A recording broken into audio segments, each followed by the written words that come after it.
Good morning. We start this morning with general questions. Question number 1 from Brian Whittle.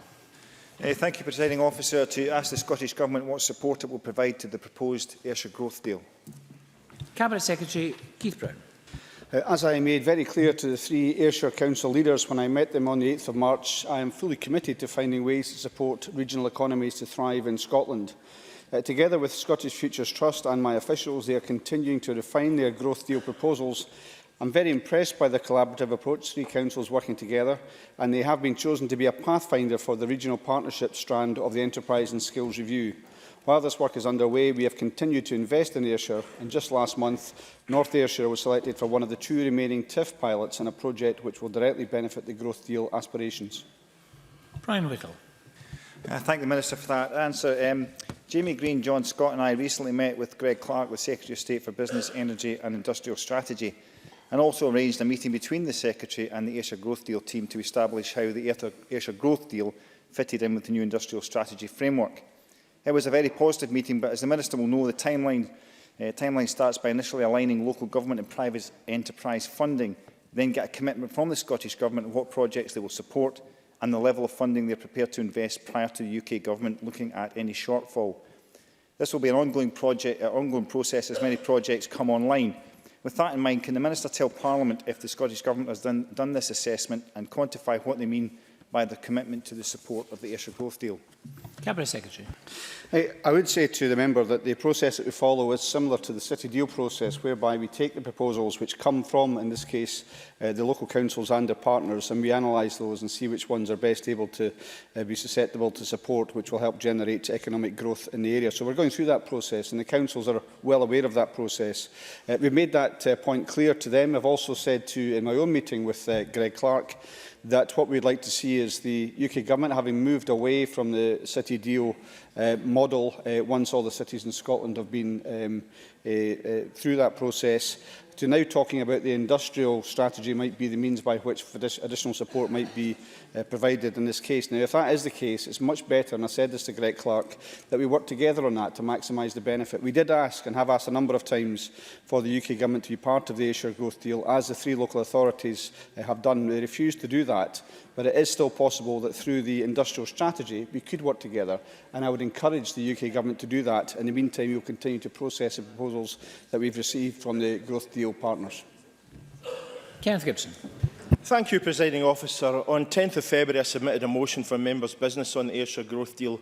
Non-partisan, it even said, and I quote, "The UK Government has displayed an encouraging attitude and expressed its support for the initiative so far," after Patricia Gibson MP led a Commons debate on the deal on 19th of January. She then wrote to all Ayrshire Tory MSPs calling on them to lobby the Chancellor to back the deal, which all 3 Ayrshire councils and the SNP Government support. None gave her the courtesy of a reply.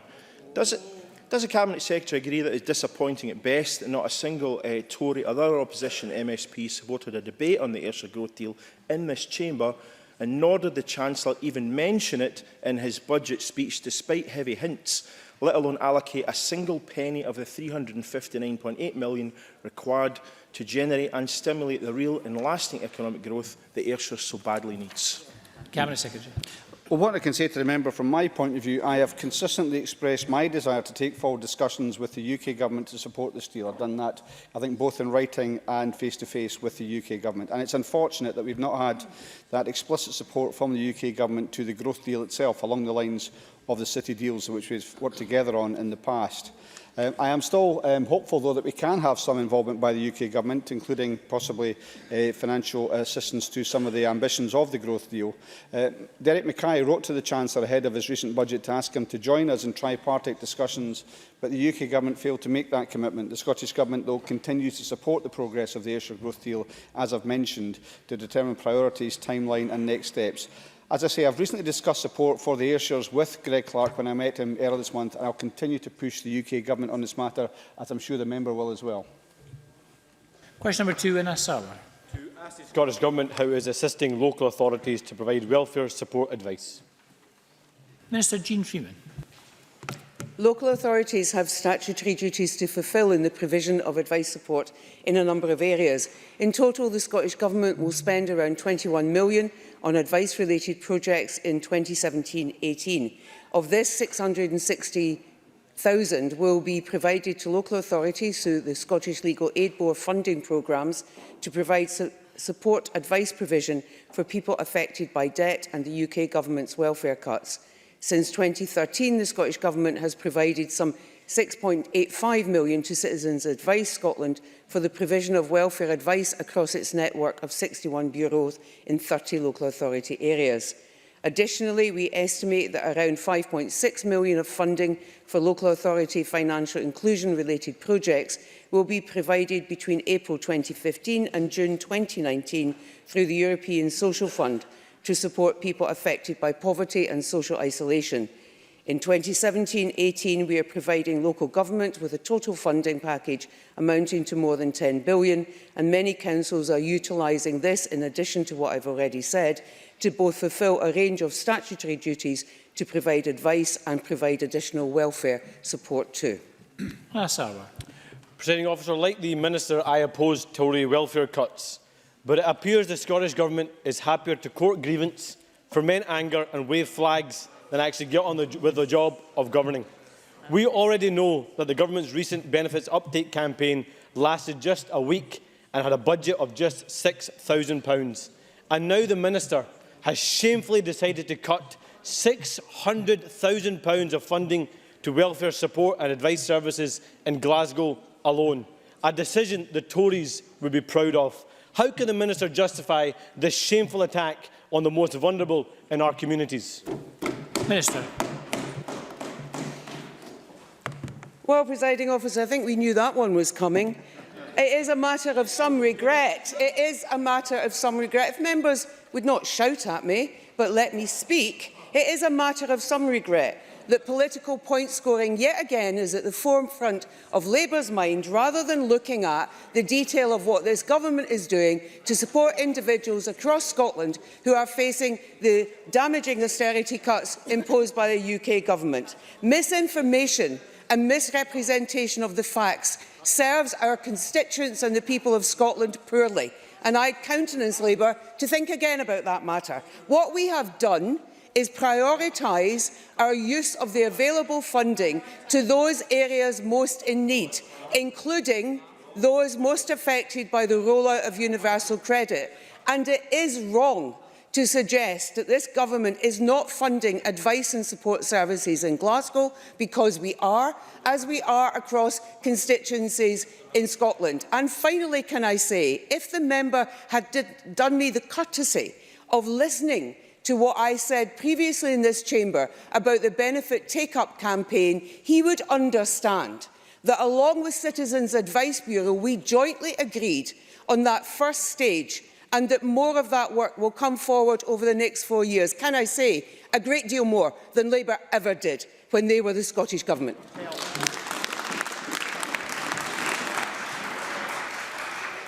Question 3, Claire Adamson. Thank you, Presiding Officer.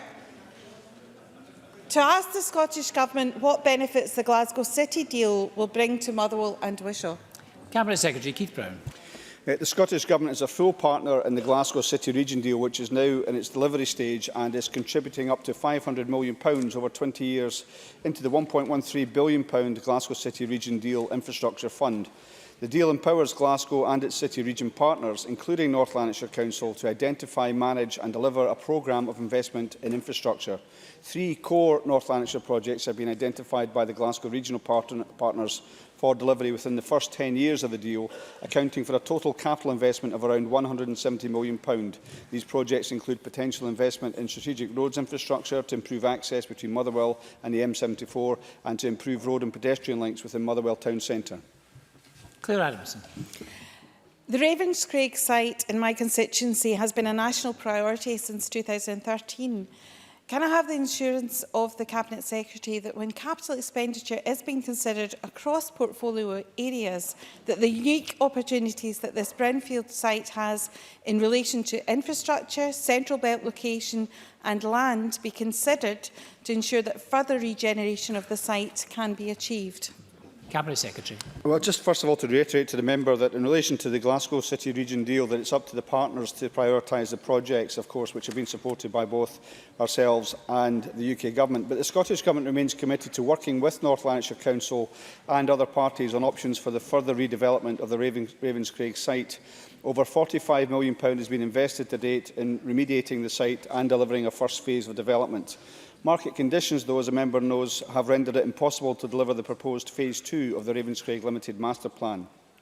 That's why in August 2016, Scottish Enterprise approved a contribution of up to £415,000 to part-fund the development of a new master plan, which will in turn enable Ravenscraig Limited to identify a realistic deliverable Phase 2.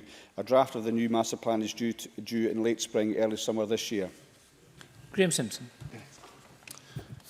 There have been cross-party concerns over some of the projects in the Glasgow City deal. Road schemes in particular have been plucked off dusty shelves, having lain there sometimes for decades, dusted off and thrown into the mix on the back of business cases which frankly don't stack up.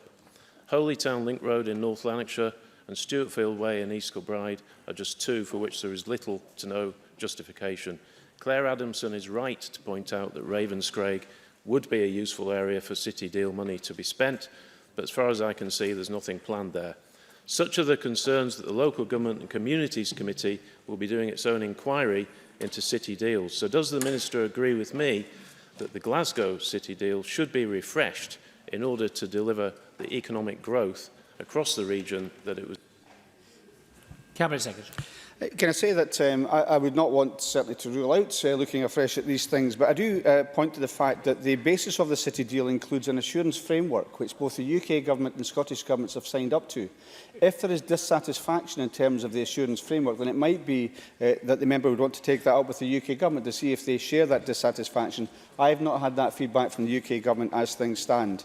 But it is the case that perhaps the new local authority elections provide us with the opportunity to look afresh at these things. As to whether projects were taken off dusty shelves, the projects that were put forward were those put forward by the local authorities themselves, and we agreed to support them. They are the ones that chose the priorities, and we have backed them up in that choice. Question number 4, Neil Findlay. To ask the Scottish Government how many women in Scotland have been implanted with transvaginal mesh since 2007. Minister Maureen Watt. 13,665 women in Scotland have been implanted with transvaginal mesh since 2007. Neil Findlay. The Minister will be aware of the devastation felt by Scottish mesh survivors who feel the review into the use of mesh was a whitewash. If the Government is confident it is not a whitewash, when will they bring forward a debate on this very important issue to the women and men of Scotland? Minister. Well, as Neil Findlay knows, the Chamber had the opportunity to question the Cabinet Secretary when she came with a statement to Parliament on the 30th of March. The Cabinet Secretary is also due to appear in front of the Petitions Committee, and I think that once that has taken its course, if a debate is required, then ministers are happy to agree. Question number 5, Sandra White. Thank you very much, Presiding Officer. To ask the Scottish Government what action has been taken to preserve green spaces. Minister Kevin Stewart. Thank you, Presiding Officer. Scottish planning policy requires local development plans to identify and protect open spaces that have been identified as valued and functional. The National Planning Framework aims to significantly enhance green networks, particularly in and around our towns and cities. Sandra White. I thank the Minister for that reply, and in my own constituency of Glasgow Kelvin, North Kelvin Meadows, a green space owned by Glasgow City Council was saved after the local community came together to oppose a planning application from a developer and subsequently called in by the Scottish Government.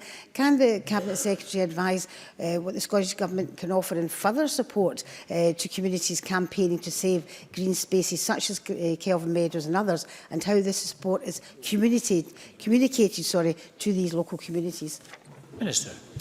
I know that Sandra White has been a very keen campaigner on the issue of North Kelvin Meadows.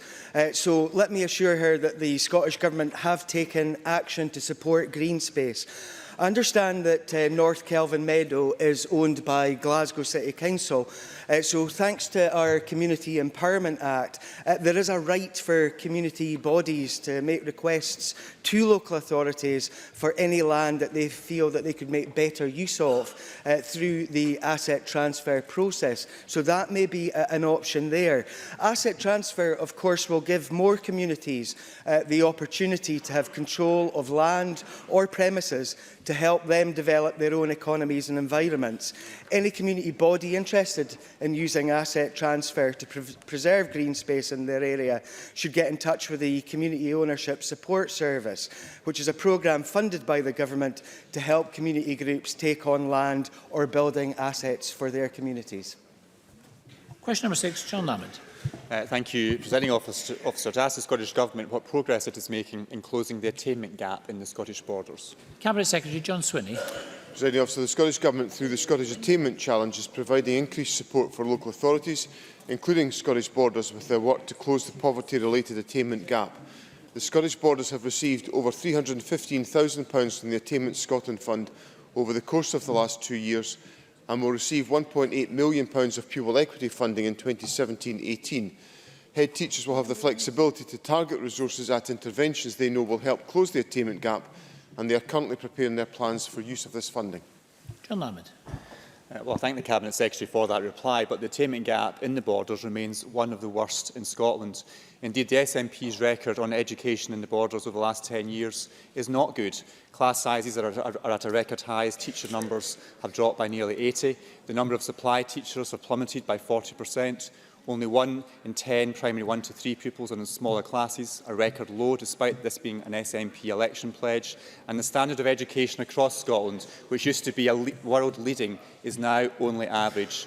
Teachers work incredibly hard in the Scottish Borders, but they and pupils are being let down by this SNP government. Is this a record the Cabinet Secretary is proud of? Cabinet Secretary. Well, we know the cheerful, optimistic tone that John Lamond's going to be taking to the doors of the borders over the course of the next few weeks.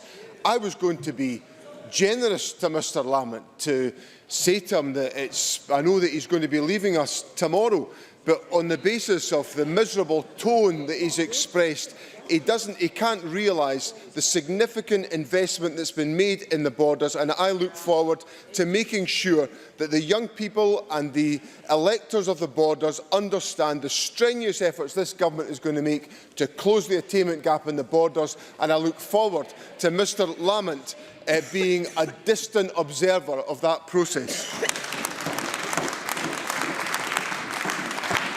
Question number 7, Jackson Carlow.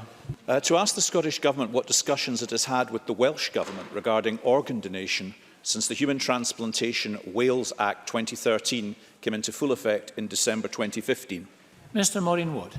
Scottish Government officials have been in regular contact with Welsh colleagues since the introduction of the Human Transplantation Wales Act and are due to meet soon to discuss the operation of the Act. Additionally, the opt-out system in Wales is discussed at regular meetings on organ donation, such as NHS Blood and Transport Board meetings, and taking organ transplantation to 2020 strategy meetings, where all 4 governments of the UK are represented. Scottish Conservatives supported the Scottish Government during the progress of Anne McTaggart's bill, when the Government took the view that we should wait to see what the experience in Wales was.